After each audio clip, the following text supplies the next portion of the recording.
Doctor B R Ambedkar సార్వత్రిక విశ్వవిద్యాలయం విద్యార్థులకు స్వాగతం. ఈ ప్రసారంలో ఎంఎస్సి మ్యాథమెటిక్స్ 2వ సంవత్సరం విద్యార్థుల కోసం డ్యూయల్ ప్రాబ్లం అనే పాఠం ప్రసారం అవుతుంది.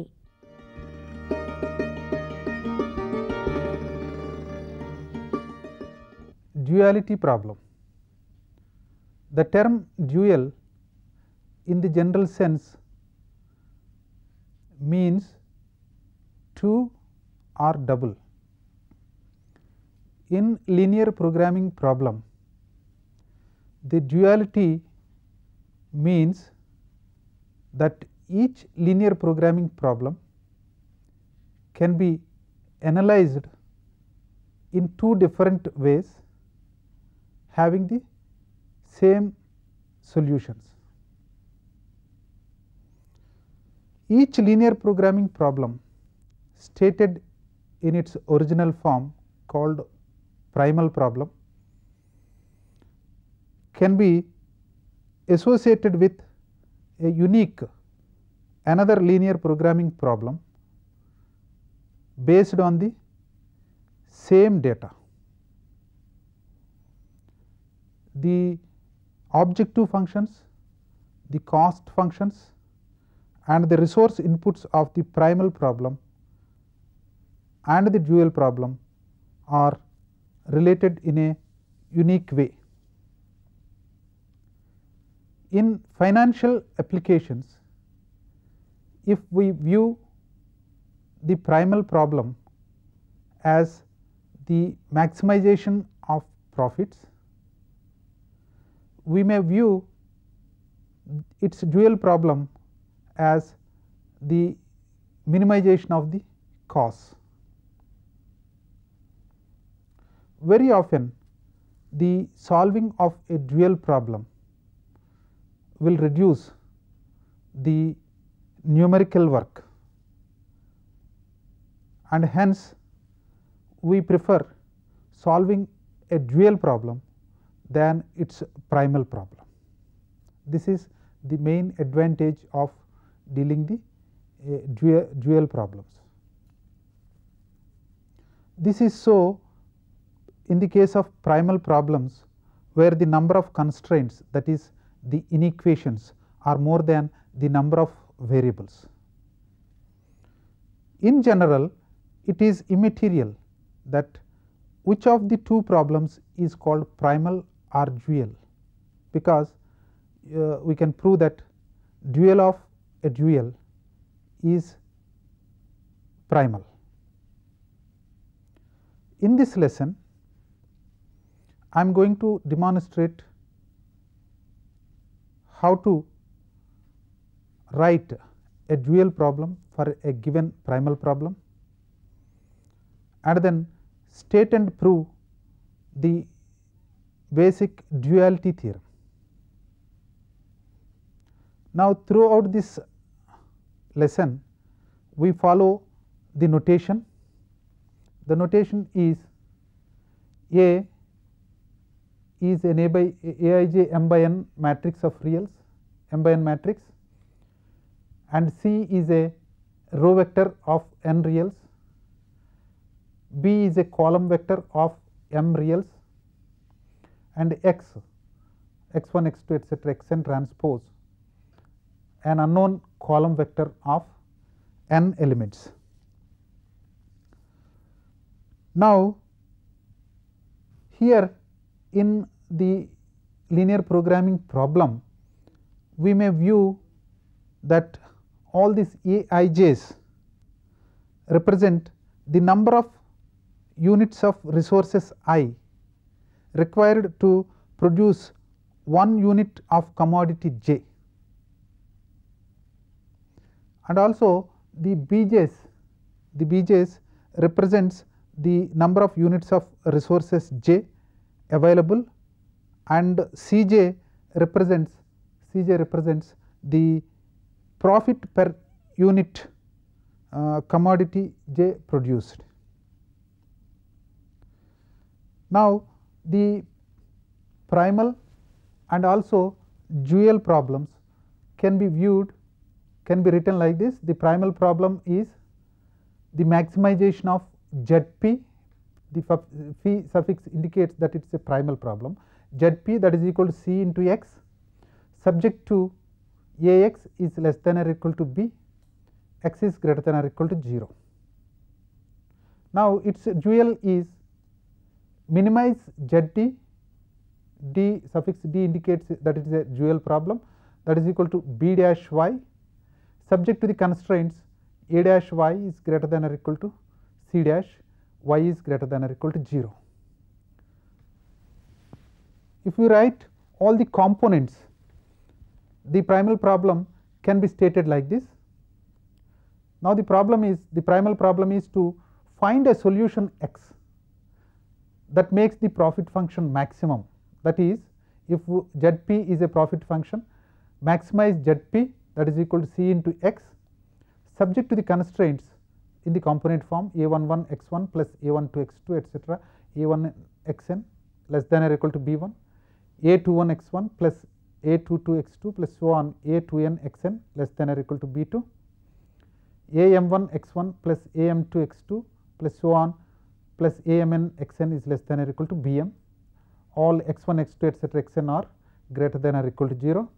Now, you can see there are m equations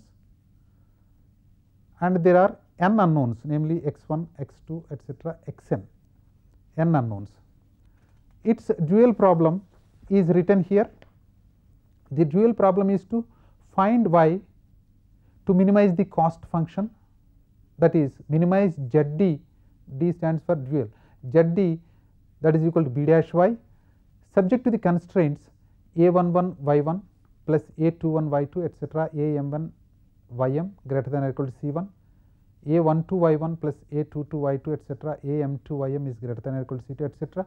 A1n yn y1 A2n y2 plus so on AMN ym greater than or equal to Cn, and each y1 y2 etc. ym is non-negative.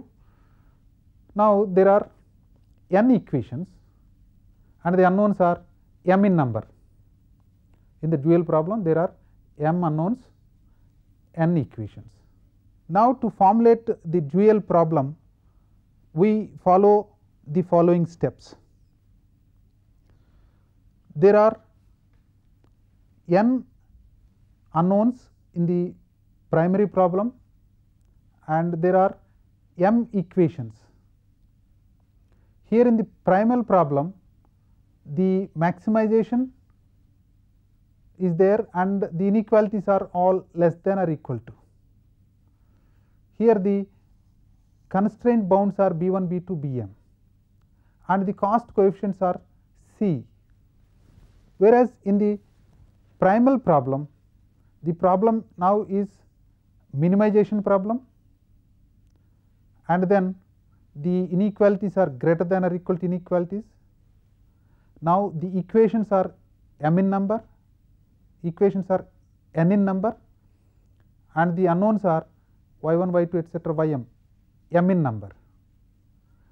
Now, the range bounds for the constraints of the primal has become the cost coefficients in the dual problem, and the cost coefficients of the primal problem have become the range bounds for the constraints of the dual problem. However, in both the cases the non-negativity of the unknowns is still existing. This you can view this with a simple example. This you can make use of a simple example and then find out the dual problem. Now, a particular case of the primal problem is maximize ZP that is equal to 12x1 plus 3x2 plus x3 subject to 10x1 plus 2x2 plus x3 less than or equal to 100, 7x1 plus 3x2 plus 2x3 less than or equal to 77, x1 x2 x3 is greater than or equal to 0. Now, its dual problem is minimize, in place of maximize it is minimize ZD that is equal to 100 into y1, the range bounds are now 100 and 77 now become cost coefficients 100 into y1 plus 77 into y2 subject to the constraints 10 y1 plus 7 y2 greater than or equal to 12, all these less than or equal to have become greater than or equal to, and then the cost coefficients here have 12, 3 and 1, they are all range bounds for the constraints, and there are now 3 equations, 2 unknowns, y1, y2 are 2 unknowns, and you are given 3 equations. So, this way you can convert a primal problem into a dual problem or dual problem to a primal problem. Now, we will state and prove the duality theorem. Duality theorem states that if either the primal or the dual problem has a finite optimal solution, then the other problem also has a finite optimal solution, and the values of the two objective functions are equal. Before going for the proof of the fundamental duality theorem, we need 2 more results to be proved. They are, the result 1 is the value of the objective function of the primal problem at any feasible solution should be less than or equal to the value of the objective function of the dual problem at any feasible solution. That is, if x naught is a feasible solution of the primal and y naught is a feasible solution of the dual, then C x naught is less than or equal to b dash y naught, or ZP is less than or equal to ZD. Now, we will go for the proof of this result, because x naught is given as a feasible solution of the primal problem is maximum of ZP, maximize ZP, that is equal to Cx subject to Ax is less than or equal to b and x is greater than or equal to 0, and y naught is the feasible solution of the dual minimizing ZD is equal to b dash y subject to A dash y is greater than or equal to C dash y is greater than or equal to 0. Now, x naught is the feasible solution of the maximization problem, primal problem, that is Ax less than or equal to b. Hence, because x naught is a feasible solution, Ax naught is less than or equal to b. This implies pre-multiplying by y naught dash, you will get y naught dash into Ax naught is less than or equal to y naught dash into b. Now, taking transpose of this twice, transpose of transpose, that is a dash y naught whole dash into x naught is less than or equal to b dash y naught whole dash. Here dash is the transpose of the concerned matrix. Also, a dash y naught is greater than or equal to C dash implies x naught dash into a dash y naught. That means you are pre-multiplying it by x naught dash on both sides. X naught dash into a dash y naught is greater than or equal to x naught dash into C dash. Now, that implies x naught dash into y naught dash a whole dash. That means you are writing this a dash y naught as the transpose y naught dash a whole dash, that is greater than or equal to C x naught dash, because x dash C dash can be written as C x dash whole dash. And taking the transpose once again, y naught dash a into x naught dash is greater than or equal to C x naught dash C x naught whole dash, implies y naught dash a x naught is greater than or equal to C x naught, taking the transpose on both sides, implies a dash y naught whole dash, the same y naught dash a can be written as a dash y naught whole dash x naught greater than or equal to C x naught. If you call this as 2 from 1 and 2, 1 is the already achieved from the first one, that is a dash y naught dash x naught is less than or equal to b dash y naught dash. If you call it as 1 from this 1 and also from this 2, you will get C x naught is less than or equal to a naught y naught whole dash into x naught, that is less than or equal to b dash y naught dash b naught y naught whole dash, that is C x naught is less than or equal to b dash y naught. Here b dash y naught is only a scalar, hence even if you delete its transpose nothing will happen, hence Zp is less than or equal to Zd. That is the required result. Now we are required to prove one more result for proving the duality theorem, and the result is stated here. The result 2, if x cap is a feasible solution to the primal problem, that is maximization of Zp is equal to Cx subject to x less than or equal to b, x less greater than or equal to 0, and y cap is a feasible solution of its dual, that is minimizing Zd that is equal to b dash y subject to a dash y is greater than or equal to c dash y at x, y is greater than or equal to 0, such that Cx cap is equal to b dash y cap. Apart from x cap, y cap are the feasible solutions of the corresponding primal and dual problem. It is also given that Cx cap is equal to b dash y cap. Then the theorem states that x cap and y cap are the optimal solutions of the primal and dual respectively. We will prove this result. Now the proof of the result: if x is any feasible solution of the primal and y cap is any feasible solution of the dual, then as per result 1, c into x is less than or equal to b dash y cap. But you are given that Cx cap is same as b dash y cap. Therefore, Cx should be less than or equal to Cx cap. Cx should be less than or equal to Cx cap. That is, the value of Zp at any other feasible solution is less than or equal to the value at x cap. That means the Cx cap is maximum at x cap. That is, x cap is the optimal solution to the primal problem, because the primal problem is the maximization problem. Cx cap, the corresponding Z value at x cap is maximum, hence it is called optimal solution. Now again, if y is any feasible solution to the dual, then by result 1 again Cx cap should be less than or equal to b dash y, but it is given Cx cap is same as b dash y cap.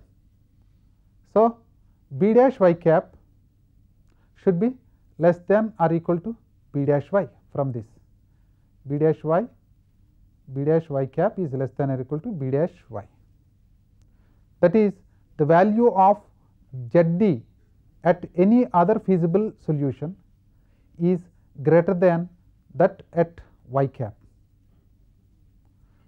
It implies y cap is the optimal solution for the dual problem, because the dual problem is a minimization problem. B dash y cap is the minimum, and hence the theorem. Now before going for the proof of the duality theorem, I will once again state the fundamental duality theorem. The statement, the fundamental duality theorem states, if either the primal or the dual problem has a finite optimal solution, then the other problem also has a finite optimal solution, and the values of the two objective functions are equal. Now the proof: I take the primal problem as maximization of Zp, that is equal to Cx, subject to Ax is less than or equal to b, x greater than or equal to 0, and the corresponding dual as minimization of Zd, that is equal to b dash y, subject to a dash y is greater than or equal to c dash y is greater than or equal to 0. So I call primal problem as 1 and dual problem as 2. Now let the primal 1 has a finite optimal solution xb, where the b suffix b stands for the basis corresponding to the optimal solution. While solving the linear programming problem through simplex method, you have introduced the slack variables, that is in order to make the inequations, the constraints as equations, you have introduced the slack variables, and here also I will introduce the slack variables. Using the slack variables, the primal problem 1 can be written as maximize Zp, that is equal to C at xp. Here the p indicates that it is a primal problem, subject to Ax plus I into xs, where xs is the slack variable, is equal to, in place of less than or equal to, now it has become equal, this is equal to b. X is greater than or equal to 0, xs is greater than or equal to 0. The slack variable also should be non-negative. Since xb is the optimal solution to the primal problem 1, xb should be equal to b inverse b, since bxb should be equal to b.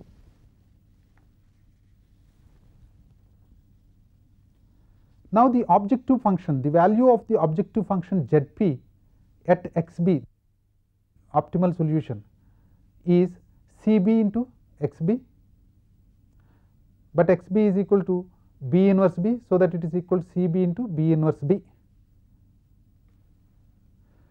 If you call Cb into b inverse, Cb b inverse as w dash, then w dash b should be equal to Cb, because b is a basis, w dash a should be greater than or equal to C, or taking the transpose, a dash w should be greater than or equal to C dash, which implies w is a feasible solution of the dual problem. Also Zd, that is the objective function of the dual problem, should be equal to b dash w, that is equal to w dash b, its transpose. It should be equal to Cb into b inverse into b, because w is assumed to be Cb into b inverse into b, or that is equal to Cb into xb, taking b inverse b as xb, and it should be equal to the objective function of the primal problem at xb. So Zd is equal to Zp. Therefore w and xb are feasible solutions to dual problem 2 and primal problem 1 respectively, and also Zd is equal to Zp, that is the objective functions at the feasible solutions are equal. Now based on the result 2, w should be the optimal solution of the dual problem, which proves the theorem. So if a primal or a dual has a optimal solution, then the other problem, the dual or the primal, will have a optimal solution, and the objective function at these solutions of both the problems are one and the same. Hence, depending on the convenience, the student may choose to solve either a primal problem or a dual problem. Solving of any one of these problems is equivalent to solving of the other problem. పాఠ్యాంశాలపై మీ సందేహాల్ని సూచనల్ని ఆహ్వానిస్తున్నాం. మీ సందేహాలు సూచనలు మాకు తెలియజేయవలసిన మా చిరునామా: director, audio visual production and research centre, doctor B R Ambedkar open university, professor G Rama Reddy Marg, road number 46, Jubilee Hills, Hyderabad 500033. చిరునామా మరోసారి: director, audio visual production and research centre, doctor B R Ambedkar open university, professor G Rama Reddy Marg, road number 46, Jubilee Hills, Hyderabad 500033.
aquaculture can be defined in many ways. Actually, it is the rearing of aquatic organisms under controlled or semi-controlled conditions. In today's episode, let us confine ourselves to fish aquaculture. Now, when we come to fisheries, the fisheries can be categorized into two, that is fin fisheries and non-fin fisheries. Fin fisheries means fisheries of true fishes, whereas non-fin fisheries means fisheries of other than true fishes such as prawn, crabs, oysters, sea cucumbers, etc. are known as the non-fin fisheries. Now, these fin fisheries can be again studied into two. One is captured fisheries and culture fisheries. Now, capture fisheries is nothing but it is the exploitation of aquatic organisms without stocking the seed. Now, generally this captured fisheries is done in sea, rivers and reservoirs. Now, here what happens is gradually the fish yield decreases because of the indiscriminate fishing. Now, such as the brooders and also juveniles are also included in this type of fishing. Now, with this the yield gradually decreases, and not only that, the catch includes not only the desired ones, but also the undesired specimens also. In cultured fisheries, selected fishes are reared and cultured in selected ponds. That means this fisheries culture is done in ponds. These ponds are actually fertilized, and also supplementary feed is provided to the fish to get a better yield. Now, basing on type of water, this aquaculture, fish aquaculture can be divided into three, that is freshwater aquaculture, the culture is done in fresh water; brackish aquaculture, that is culture is done in brackish waters; and mariculture, where the aquaculture is done in sea waters. So, in our state aquaculture system is running with polyculture or mixed culture or this composite fish culture with 3 species or 6 species culture. So, 3 species are Indian major carps like Katla, Rohu, Mrugala, combination with exotic carps, that is common carp, grass carp, silver carp. So, before we go into cultivation, we can see there are 3 types of major steps in this aquaculture systems, especially in freshwater aquaculture systems. So, what are those? One is pre-stocking management, second stocking management, third post-stocking management. So, in pre-stocking management, site selection is very important. So, we have to select the lands, water based lands for the cultivation of ponds, especially for soil parameters should be good, and also this pre-stocking management we have to dig out the ponds first and dry out the ponds and then flowing the ponds. Next item, according to pH level, we have to apply lime application to rectify the hydrogen ion concentration in the pond. So, what are the lime application? So, manually it can be done. So, 300 to 500 kg per hectare at the single dose we have to apply the pond bottom after drying and also flowing. So, flowing is also very important role to avoid obnoxious gases like hydrogen sulfide and carbon dioxide. So, lime is very important for the land sanitizer, that means soil sanitizer. It is used for soil sanitizer. So, it can be used on the tank bund before filling the water.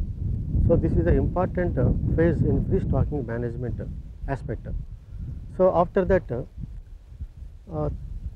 3 to 4 days after, we have to fill the pond with very oxygenated water and also very high quality water up to 2 to 3 meters before going to stocking of fish seed, that is Katla, Rohu, Mrugala and also exotic carps. For aquaculture, the primary requisite is the water. Generally, water we will pump this water from this water source, and generally we won't directly pump this water into our growth ponds. Only the at 3 phases we filter the water. That is, first phase is at the delivery point of the delivery point, and another one is at the inlet point. Also, we will filter the water to prevent the entry of the miscellaneous varieties. Generally, if they enter into the miscellaneous varieties, what happens? It may cause some competition between our selective stocked material and other these miscellaneous varieties for want of oxygen, for want of feed, and for want of space. So, to prevent or eliminate these animals, generally we will filter the water, and only the quality water only we will allow it into growth ponds through the supply channel. This is a grow-out pond. Generally, it consists of both inlet facility and outlet facility. Generally, the pond will be sloped towards the outlet side. Generally, if you see, the pond will be sloped towards the outlet side, and this outlet is generally we call it as Monk type outlet sluice, which facilitates to both for the draining of the water and also catching of the total final harvest. Generally, it leads into the finally leads into the drainage channel. This is the system generally adopted in our grow-out ponds. Water can take from supply canal into pond up to 1 meter level. In case of prawn, up to 35 centimeters level. Next, we have to take up another important process that is manuring of pond. So, this is the process in the stage of stocking management system. So, we have to manure the pond, fish pond, to enrich the natural fauna and natural flora into pond. So, manuring, what the manuring we have to take up is RCD, raw cattle dung, 1000 to 1500 kgs per hectare per year. Second, single superphosphate 250 kgs per hectare per year, and urea 200 kgs per hectare per year. So, initial dose is 20% of total requirement into pond. So, another remaining part is on installments basis throughout the crop pattern, crop period, that is 8 to 10 months for prawn this shrimp pisciculture. In case of shrimp culture, we have to take up so 25 kgs of DAP per hectare pond. So, this is the process after filling the water up to 1 meter into pond. So, this is the completion of manuring, so which enriches the pond environment. So, for effective utilization of environmental inches. So, next phase, very important phase is seed stocking. So, as I have already told that seed selection is very important criteria into aquaculture system. What is that seed we have to take? We have to select a very healthy seed, that is Indian major carps, which are very fast growing fishes and are very high growth in shortest time, that is 6 to 10 months period, which is farmers are very interesting to take up this species entire state for polyculture systems, that are Katla. Katla is the surface feeder, which is effectively take surface feeds, plankton and other supplementary feeds like DOB and other cake materials. So, next second species, very important species, Rohu, Labia rohita, and also this is the Labia rohita is a column feeder, and also Serranum regala, that is Regala, which is a bottom feeder. These are the three species which we have to stock into pond for best utilization of feed. So, species selection once take up is a very important process that we should keep in our mind. So, we have to select very quality very hygienic fingerling stage. That is, fingerling stage means 100 to 150 mm size. So, what are the stocking rate for a hectare means the stocking rate is depending upon area and water availability and the depth of the pond. So, generally we have to take up 5,000 to 10,000 per hectare fingerlings. So, in Kolleru area there is intensive culture is taking up, there is also generally intensive stocking of almost all this IMC. So, Rohu, Katla, Mregala. In addition to this, there are other exotic carps, that is common carp and also grass carp and also this silver carp.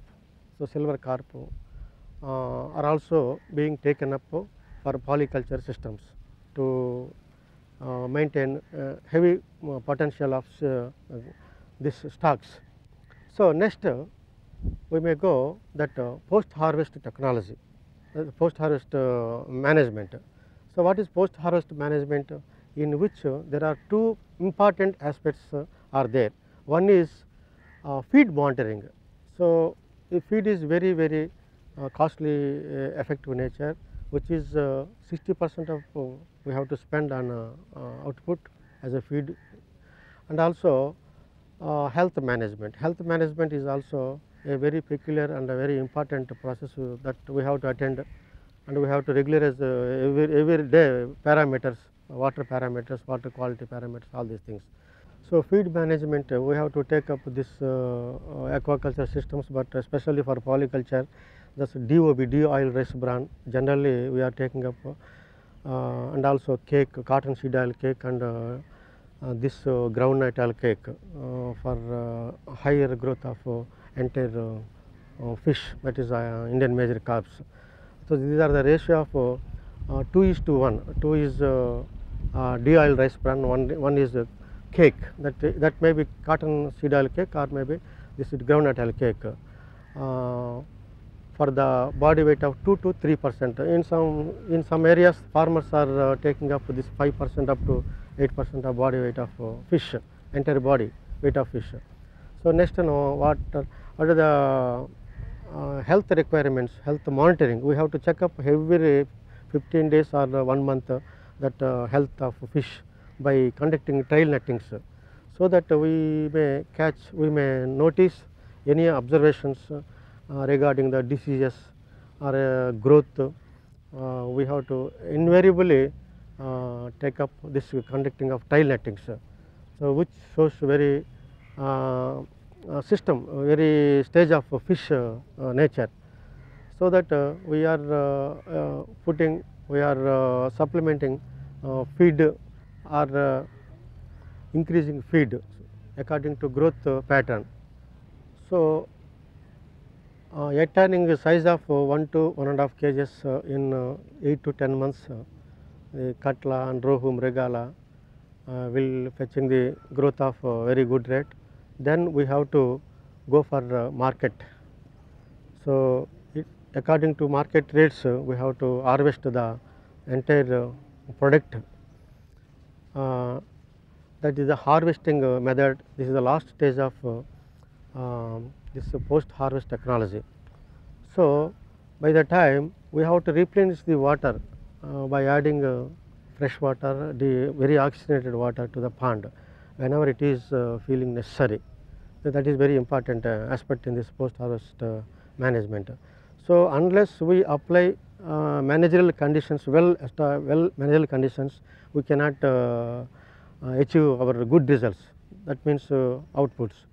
So, when we apply very effective management practices, naturally we will get very good products of entire catch, so that farmer will be happy.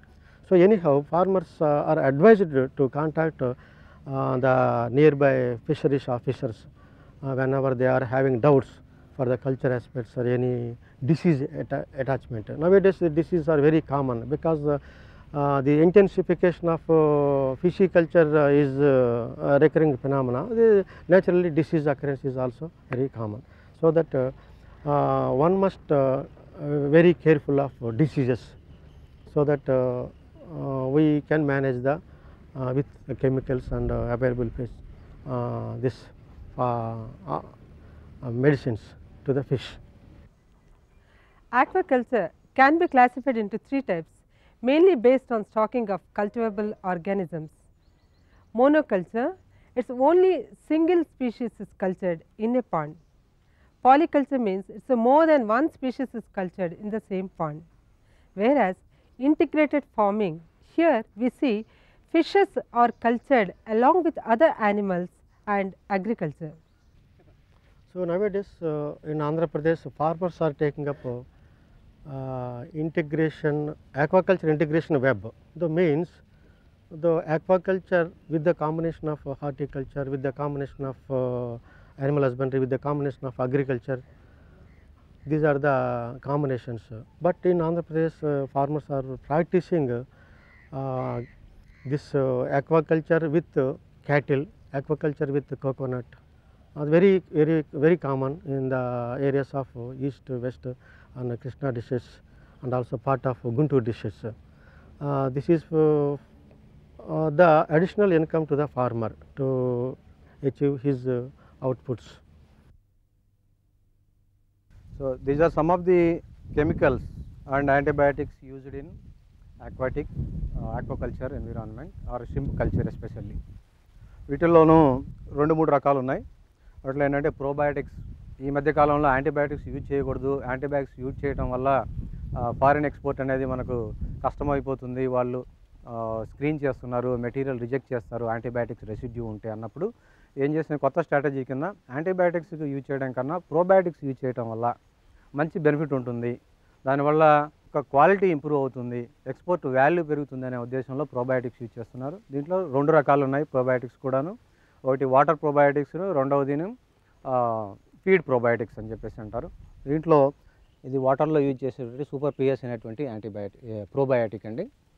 ఇది మాత్రం ఫీడ్లో ఇచ్చేటువంటి probiotic, ప్రోబాక్ BC అని, ఇది ఫీడ్లో ఇస్తాం.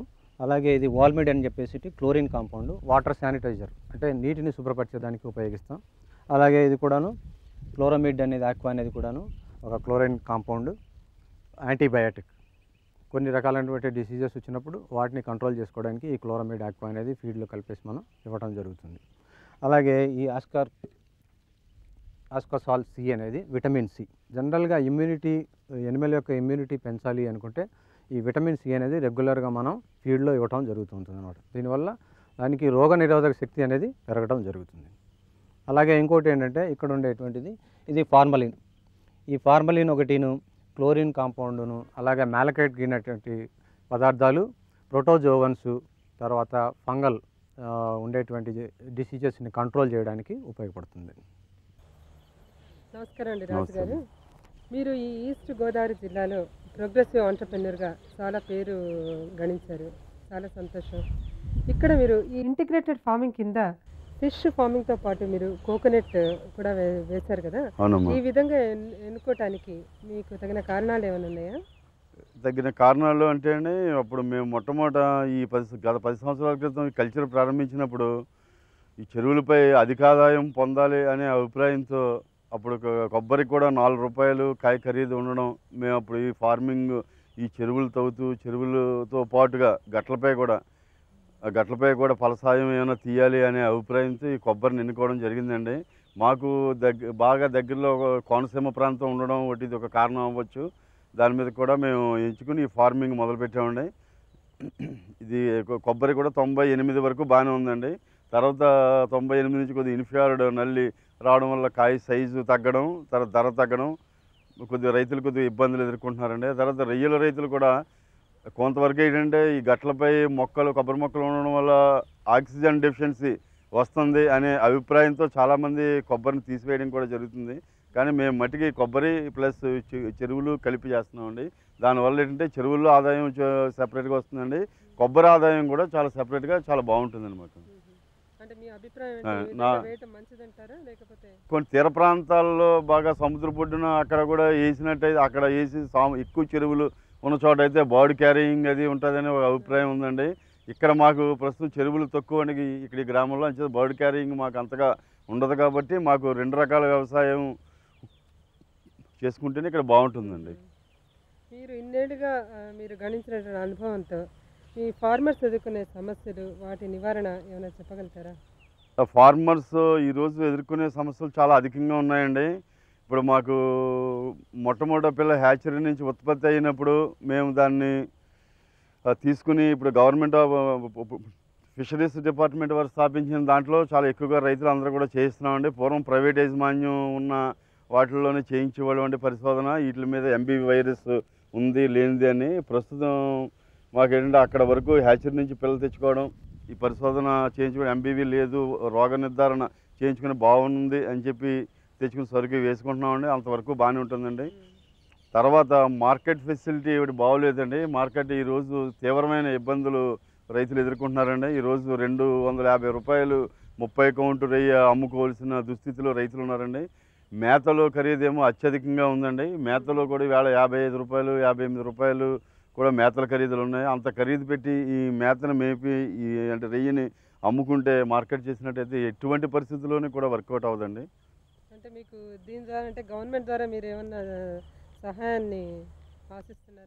Government ద్వారా ఏంటంటే మాకు market రేట్లు ఎప్పటికప్పుడు రైతులకి ఈవేళ మార్కెట్లో ధాన్యం ధరలు ఎలా తెలుస్తున్నాయో అదే రకంగా మార్కెట్ ఒకటి రైతులకి గవర్నమెంట్ టీవీ మీడియా ద్వారా తెలిపినట్టయితే రైతులకి ఎంతో ఉపయోగకరంగా ఉంటుందమ్మా. అంటే మీకు తగినటువంటి ఇన్ఫర్మేషన్ లేదండి. ఇన్ఫర్మేషన్ లేదు. ఎంపీడవర్ కూడా ఏంటంటే ఇప్పుడు కోల్డ్ స్టోరేజ్లు అవి కూడా విశేషంగా స్థాపించినట్టయితే రైతులు తమ సరుకులు వాళ్ళు భద్రపరుచుకుని మేమే అమ్ముకునే విధానం మాకు వచ్చినట్లయితే చాలా బాగుంటుందండి. ఇప్పుడు ఎవరో కొంతమంది ప్రత్యేకంగా దళారీల చేతిలో ఉంది ఇది. దాని మీద ఏం చేస్తున్నారో వాళ్ళు ఎక్కడో కూర్చుని రేటు నిర్ణయించి ఈ 200కే కొందామంటే ఆ 200కే కొంటున్నారండి. మధ్యలో రైతు చాలా ఇబ్బందులు పడుతున్నారండి. దీని మీద గవర్నమెంట్ శ్రద్ధ తీసుకుని రైతులకు అంటే ఇప్పుడు సొసైటీలు ఏర్పరిచే కోల్డ్ స్టోరేజ్లు ఇలాంటివి ఇచ్చినట్టయితే రైతులకు తీవ్రమైన ఇబ్బందుల నుంచి బయటపడడానికి మేమే ఎక్స్పోర్ట్ చేసుకుని అవకాశం మాకే ఇచ్చినట్టయితే చాలా బాగుంటుందని ఉందండి. మనకు ప్రొడక్షన్ తగ్గటువంటి స్టోరేజ్ ఫెసిలిటీస్ లేదంటారా? మనకి ఉన్న ప్రొడక్షన్ తగ్గ కోల్డ్ స్టోరేజ్లు మనకు లేవమ్మా. ఎట్లా అంటే వైజాగో లేదా మెద్రాసో వెళ్ళాలండి. ఇక్కడ కాకినాడలో కొద్దిపాటి కోల్డ్ స్టోరేజ్లో రైతులు అందరూ దాచుకోవడానికి మాత్రం పని చేయదండి. ఎవరో కొంతమంది పెద్ద రైతులు వరకు అది వర్కౌట్, చిన్న వాళ్ళకి ఎవరికి కూడా వర్కౌట్ అవటం లేదు. సొసైటీల ద్వారా కోల్డ్ స్టోరేజ్లు కానీ ఇచ్చినట్టయితే చాలా బాగుంటుందండి. అది ఇంతవరకు కూడా ఏంటంటే మనకి మామూలుగా ప్రాసెసింగ్ హెడ్లెస్ ప్రాసెసింగ్తో వెళ్తుందండి. థాయిలాండ్ టైప్లో కుకింగ్ ప్రాసెస్లో మనకు కూడా ఇక్కడ నుంచి రొయ్య బయటికి వెళ్ళేలా ఉంటే మంచి ధర లభించడానికి అవకాశం ఉందండి. యూఎస్ మార్కెట్ కూడా మనకు రావడానికి అవకాశం ఉందమ్మా. ఈ కార్యక్రమాలపై మీ అభిప్రాయాల్ని, సూచనల్ని, సలహాల్ని ఆహ్వానిస్తున్నాం. మా చిరునామా the director, audio visual production and research centre, doctor B R Ambedkar open university, professor G Rama Reddy Marg, road number 46, Jubilee Hills, Hyderabad 500033.